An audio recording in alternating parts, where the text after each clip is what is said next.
الله أكبر الله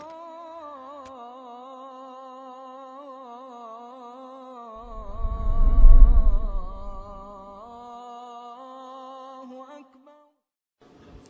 بسم الله الرحمن الرحيم. الحمد لله والصلاة والسلام على رسولنا محمد وعلى آله وأصحابه ومن والاه وبعد. Милостью Всевышнего Аллаха Субханаху ва Тааля, мы продолжаем с вами изучение Его имен и качеств. На прошлом занятии мы с вами прошли имена Аллаха, указывающие на Его могущество и силу. Аль-Кауи, Аль-Матин. Сегодня продолжим изучение имен и возьмем, иншаллах, также два имени. Аш-Шахид и Ар-Ракиб. Имена Аллаха Субханаху ва Тааля Аш-Шахид и Ар-Ракиб. Аш-Шахид, начнем с него, образуется от глагола арабского шахида яшхаду, что означает присутствовал. Как ученые дают толкование, шахид, то есть это противоположно отсутствующему.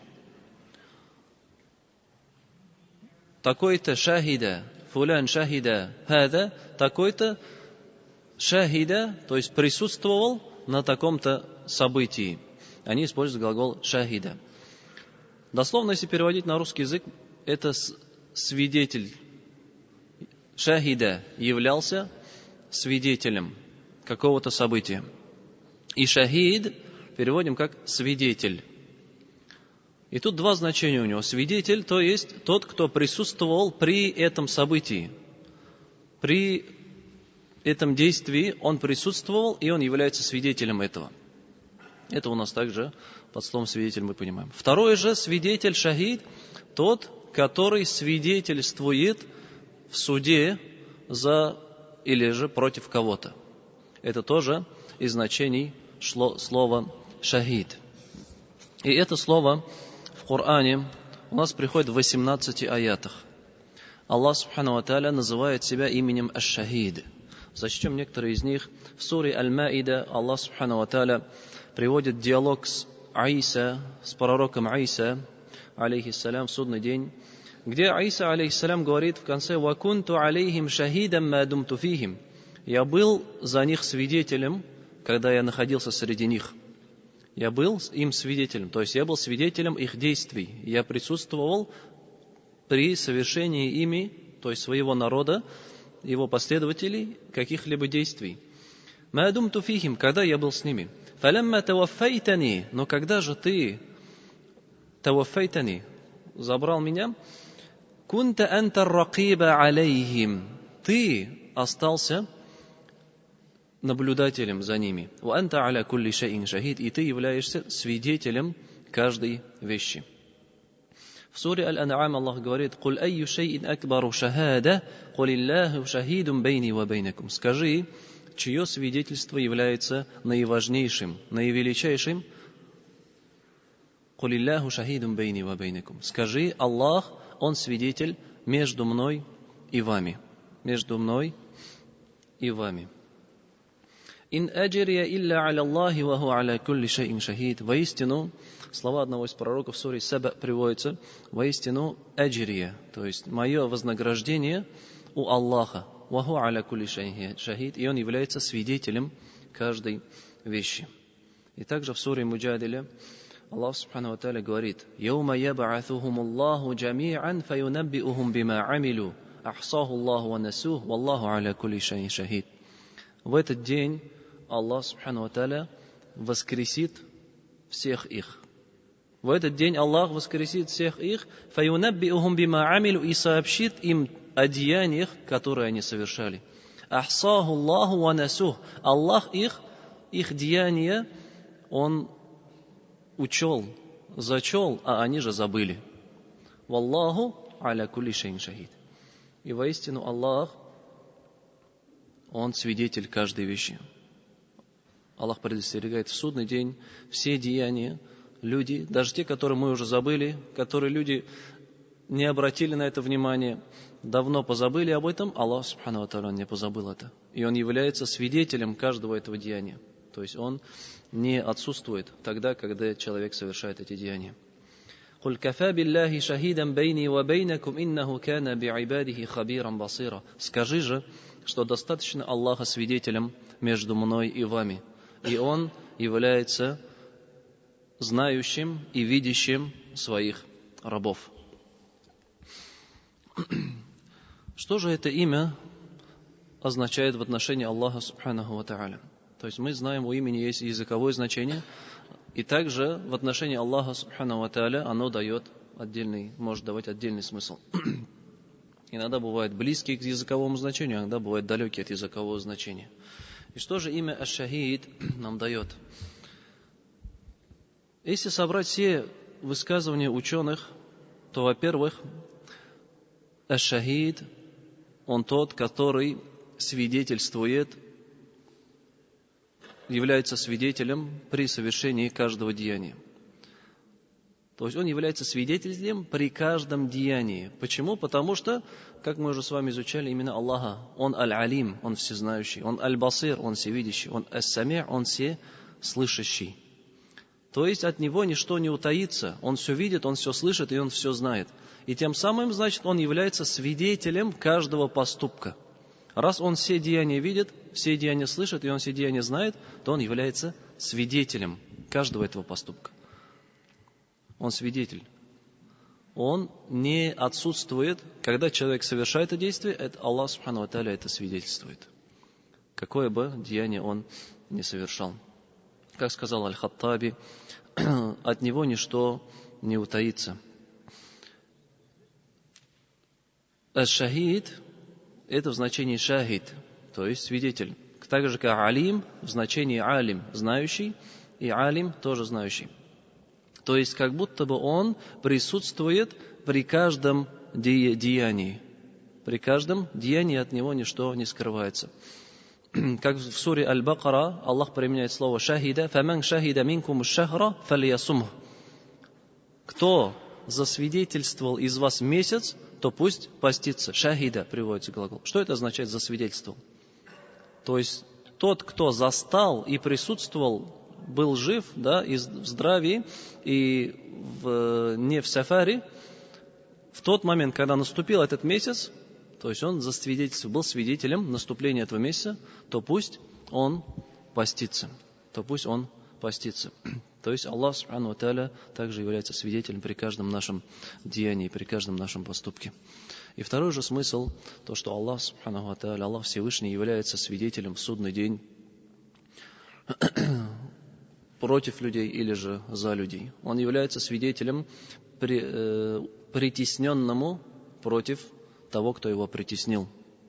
Даже в том случае, когда у притесненного нет ни одного свидетеля, притеснение или же преступление произошло тогда, когда никто этого не видел, никто этого не слышал, ночью, в темноте или же где-то вдалеке, кого-то ограбили, кого-то, может быть, убили или еще какое-то преступление совершили. В этом мире, возможно, в суде не найдутся свидетели. Но Аллах, Субхану ва Тааля, Он свидетель этого действия. Он это видит, Он это слышит и Он это знает. И в судный день Он будет свидетелем за того человека, которому было совершено, в отношении которого было совершено преступление и притеснение. Значит, Аллах, Субхану ва Тааля, Он свидетель всех наших деяний, и Он является свидетелем в судный день, и тот, который сообщит людям о всех их деяниях, как это мы уже зачитали в суре Аль-Муджадиля. И знание этого имени, что же от нас требует? Конечно же, от нас требуется помнить, какое бы деяние мы ни совершили, перед совершением этого деяния намерение свое исправить. С каким намерением мы это совершаем?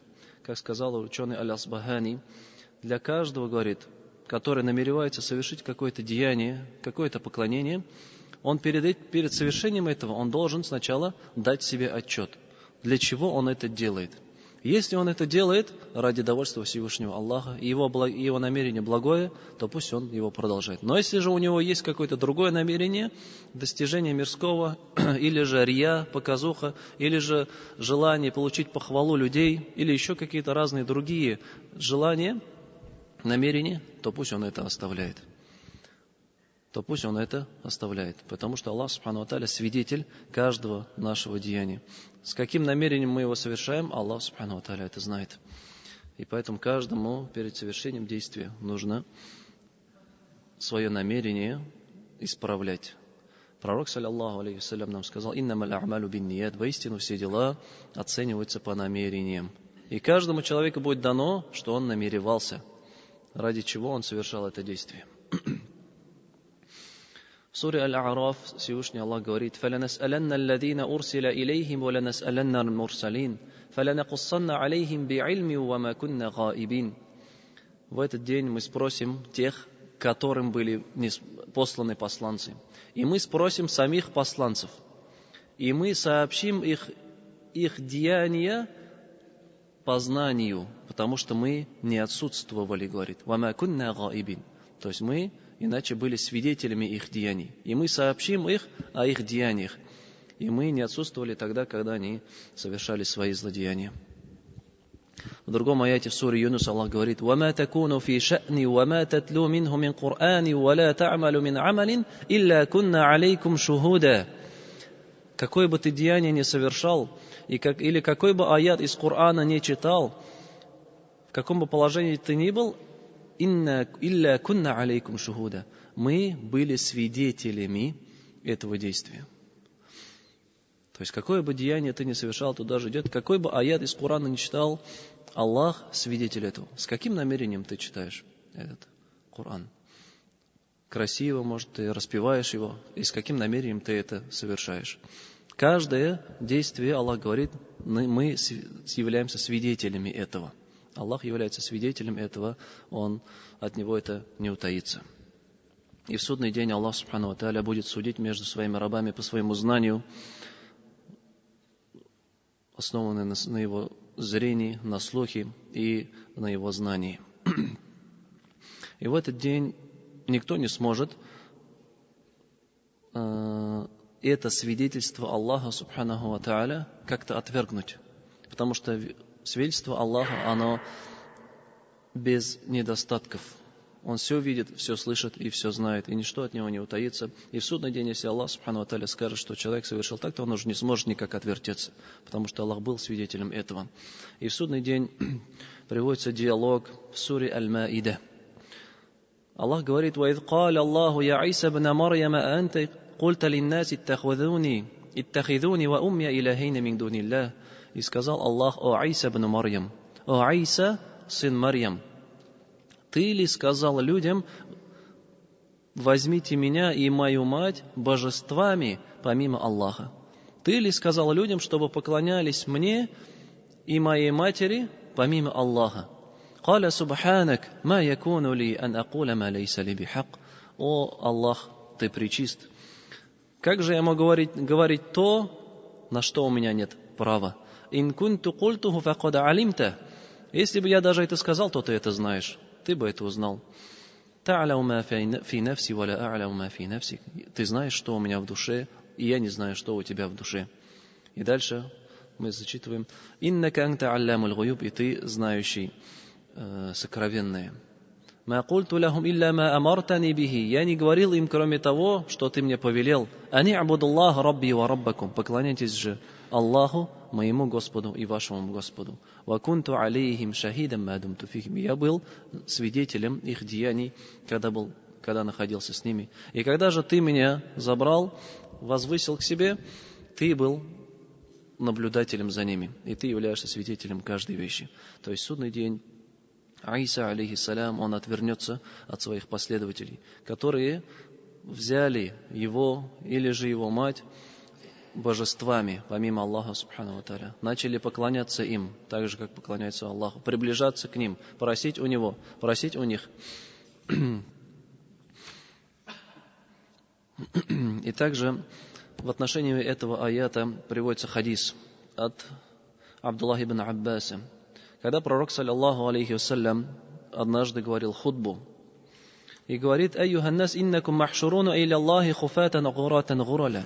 О люди, пророк, саллаллаху алейхи вассалям, говорил хутбу и говорил: «О люди, вы воскреснете перед Всевышним Аллахом нагими, босоногими и не обрезанными. Затем он зачитал этот аят, говорит, как мы вас создали в первый раз, в таком же облике мы вас вернем, говорит. И потом, говорит, поведут людей из обитателей, из сторонников, из левой стороны. Как мы знаем, в Коране приводится асхабуль ямин и асхабуль шималь. То есть приверженцы правой стороны и приверженцы левой стороны. Приверженцы правой стороны – это верующие, которым будет даровано Писание в правую руку, их книги деяний. И также асхабу шималь, приверженцы левой стороны, грешники, лицемеры, многобожники, неверующие, которым книги будут их деяния будут даны в левую руку, их ждет лишь унижение и наказание. И поведут, говорит, людей левой стороны, и я, посмотрев на них, скажу: о Господь, о мой Господь, это же моя умма, это же люди, последовавшие за мной. То есть, что он скажет? Фаакулю я робби асхаби. Я скажу: о мой Господь, это же мои асхаби, мои сподвижники, мои последователи. И тогда ему будет сказано: фаиннака ла тадри ма ахдату ба'дака. Воистину ты не знаешь, что они ввели после тебя. Какие нововведения они ввели в религию после того, как ты ушел, после твоего ухода. И зачем пророк, саллаллаху алейхиссалям, скажет такие слова, которые же сказал Иса, и зачитал этот аят: «Вакунта анта алейхим шахидам ма думту, вакунту алейхим шахидам ма думту фихим». Я был свидетелем их деяний, свидетелем за них, когда я был с ними. Но когда же ты забрал и умертвил меня, ты уже являлся наблюдателем, и ты являешься свидетелем каждой вещи. Это очень страшный, на самом деле, хадис касательно нововведений в религии. Пророк, саллаллаху алейхи вассалям, даже не сможет за таких людей заступиться. Он скажет: я робби асхаби, о мой Господь, это же мои приверженцы, они мои последователи. Но из-за того ему будет сказано: ты не знаешь, что они ввели в религию. Ма ахдату ба'да. Какие нововведения, которые некоторые выводят человека из религии. Есть многобожие, когда обращаются с мольбой к чему-то, к кому-то другому, приближаются к кому-то другому. И разного рода, очень много разных новшеств. Из-за таких людей пророк, саллаллаху алейхи вассалям, не будет заступником. И Аллах в Коране говорит, что его свидетельство является самым важным и наивеличайшим. Скажи же, чье свидетельство является самым важным? Кулилляху шахидун бейни ва бейнакум. Аллах является свидетелем между вами и мной. То есть, что тут имеется в виду? Свидетельство Аллаха наивеличайшее, потому что он не может ошибиться, и он ничего не забывает, и он ни в чем не путается. Если в этом мире свидетель, у него может быть плохо с зрением, у него может быть плохо со слухом, он может забыть то, что он видел, но Аллах, субхану ва тааля, он совершенен, он ничего не забывает, он все видит и он все слышит, и поэтому же его свидетельство является наивеличайшим. И в Коране Аллах приводит аят, в котором говорит: «Шахид Аллаху аннаху ла иляха илля хуа валь малаикату ва улул ильми каиман бил кист».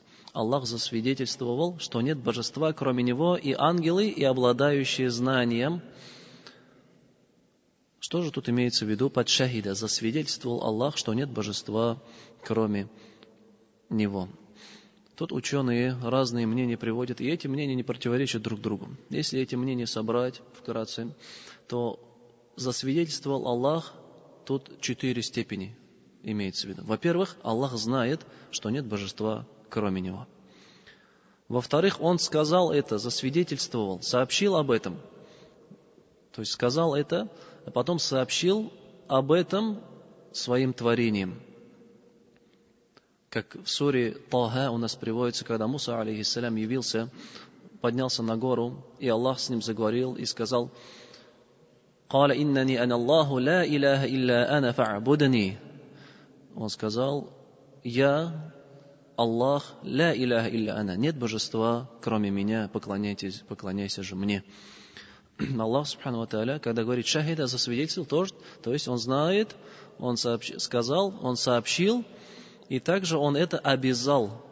Шахида, засвидетельствовал Аллах, что нет божества, кроме Него, то есть Он еще обязал своих творений поклоняться Ему лишь одному, не предавая Ему сотоварища. То есть знание того, что Аллах, Он является свидетелем каждого деяния, конечно же, требует от нас чувствовать на себе вот это свидетельство. Какое бы деяние мы ни совершали, Аллах является свидетелем. И нужно совершать его в наилучшем образе, в наилучшем облике и наилучшим образом.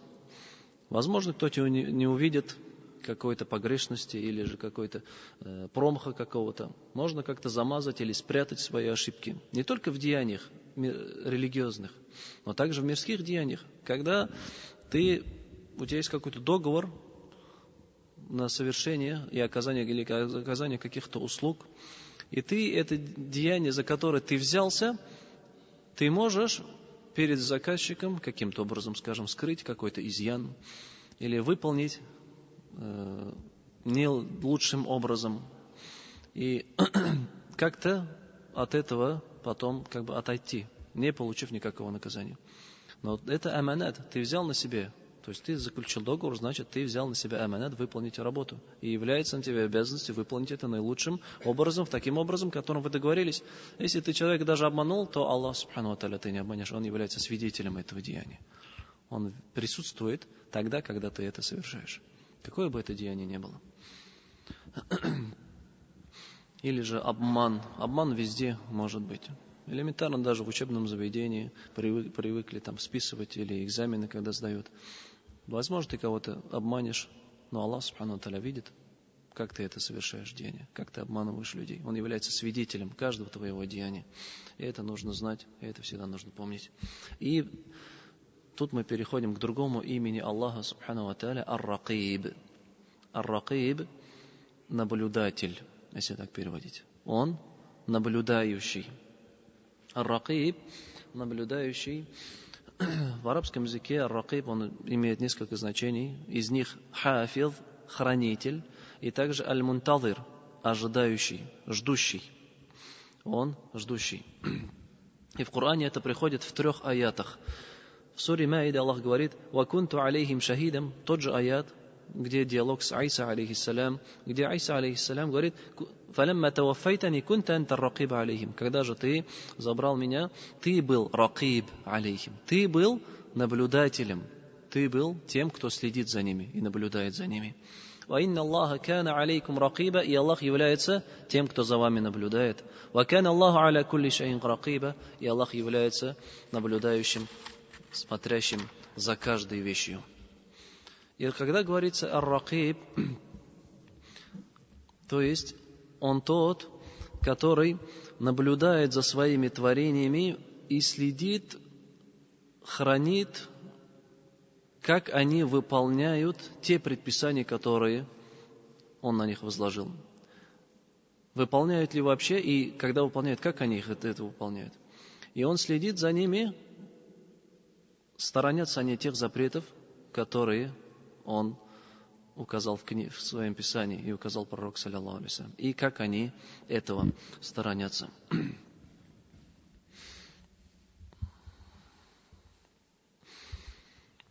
Аллах говорит: «Ва кана Аллаху аля кулли шайин ракиба», то есть Аллах является наблюдателем за каждой вещью. В толковании этого аята говорится, то есть за каждой вещью, которую он разрешил, сделал халяль, и каждой вещью, которую он запретил, сделал харам, и другие деяния, он является хранителем этого.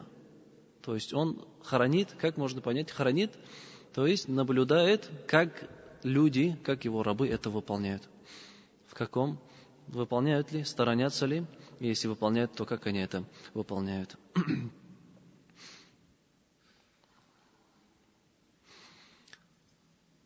Оберегает, оберегающий и наблюдающий.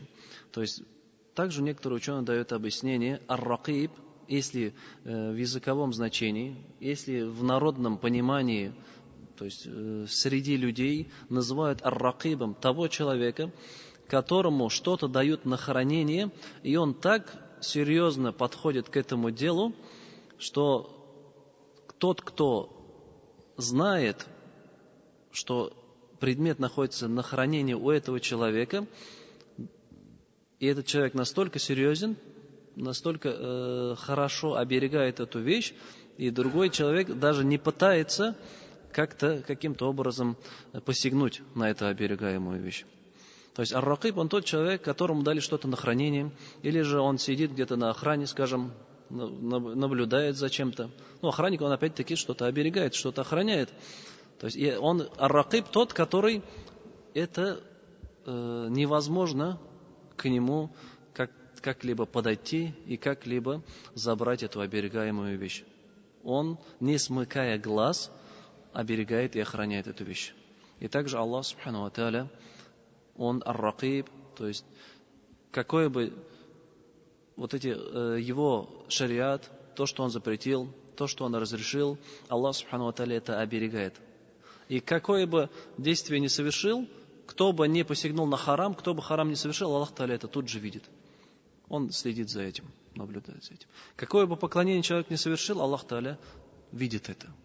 Он наблюдает за этим. То есть невозможно что-то в этом мире совершить и при этом избежать знания, зрения или слух Аллаха субхану ва тааля. И отсюда же от ракиб выходит у нас религиозный термин муракаба называется. Возможно, кто-то слышал. Муракаба, то есть это чувство, когда ты ощущаешь на себе наблюдение Всевышнего Аллаха субханаху ва тааля. Муракаба. Об этом много ученые говорят. Об этом много уагазов, то есть наставлений делается. То, что каждый мусульманин, он должен ощущать на себе вот эту муракаба. То есть то, что Аллах следит за тобой, за твоими деяниями, за твоей жизнью, за твоими поступками. Иначе, также и другими словами, муракаба у нас пророк, саллиллаху алейхи вассалям, в хадисе назвал это аль-ихсан. Аль-ихсан, то есть можно сказать синонимы. Что в длинном хадисе, в хадисе Джибрииля, когда Джибрииль в облике человека прекрасного подошел к пророку, саллиллаху алейхи вассалям, и начал спрашивать, что такое ислам, что такое иман, и в конце он спросил, что такое ихсан. И пророк, саллиллаху алейхи вассалям, что ответил? Это поклоняться Аллаху, как будто ты его видишь. Если даже ты его не видишь, он тебя видит.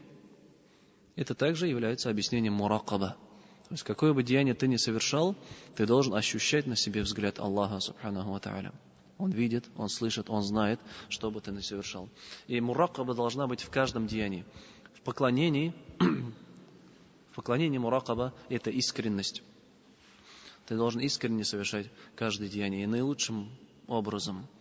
В разрешенных вещах муракаба, в вещах мубах, в разрешенных вещах это соблюдение того адаба, который предписан при употреблении разрешенных вещей, такие как сторонение исрафа. То есть, когда ты употребляешь что-то разрешенное, пища или блага этого мира, ты должен делать это с чем? С адабом, то есть с адаб белән ничек була инде?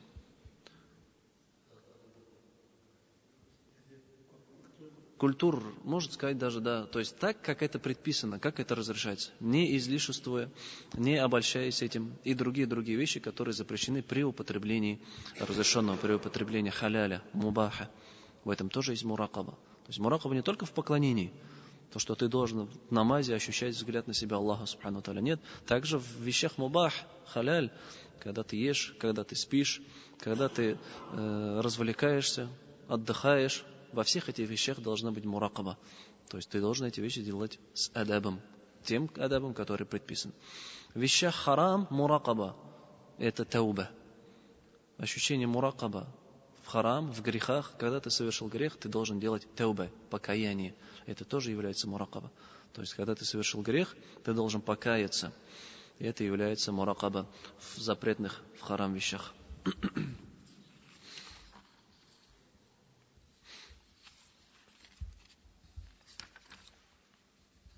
И когда человек будет ощущать вот это муракаба на себе, взгляд Аллаха субхану ва тааля, он будет ощущать сладость веры. Он будет чувствовать и ощущать сладость веры. Да, вот вера и сладость, как пророк, саллиллаху алейхи вассалям, об этом нам сообщил во многих своих хадисах. من رضي بالله ذاق طعم الإيمان من رضي بالله ربا وبمحمد رسولا وبالإسلام دينا. Почувствует сладость веры тот, кто доволен Аллахом как Господом, доволен Мухаммадом как пророком и доволен исламом как религией.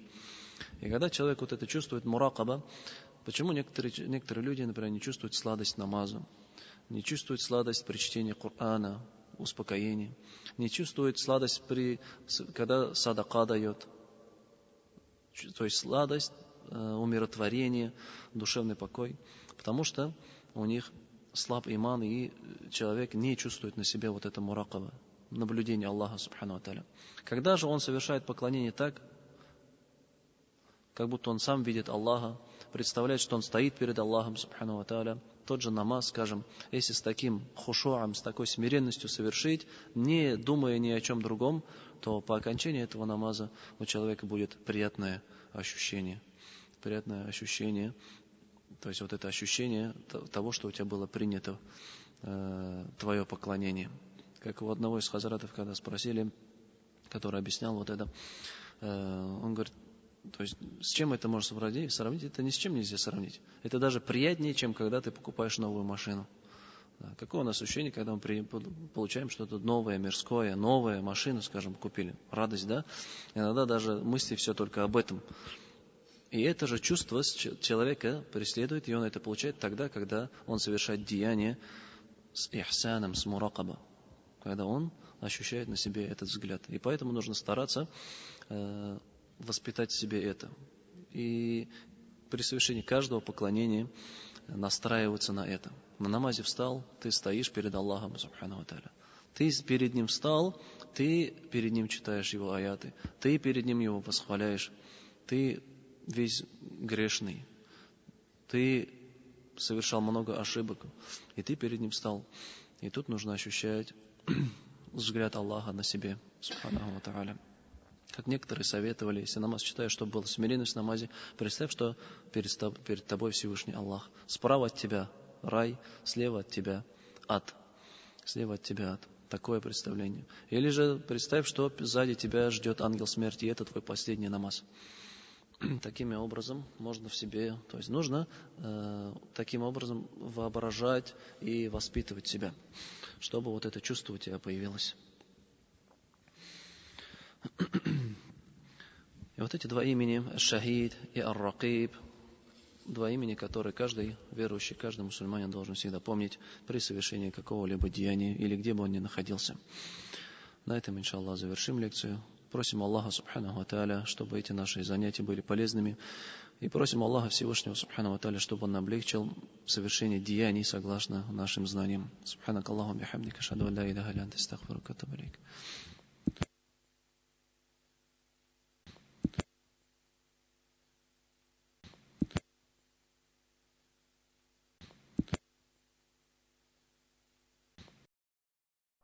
الله أكبر الله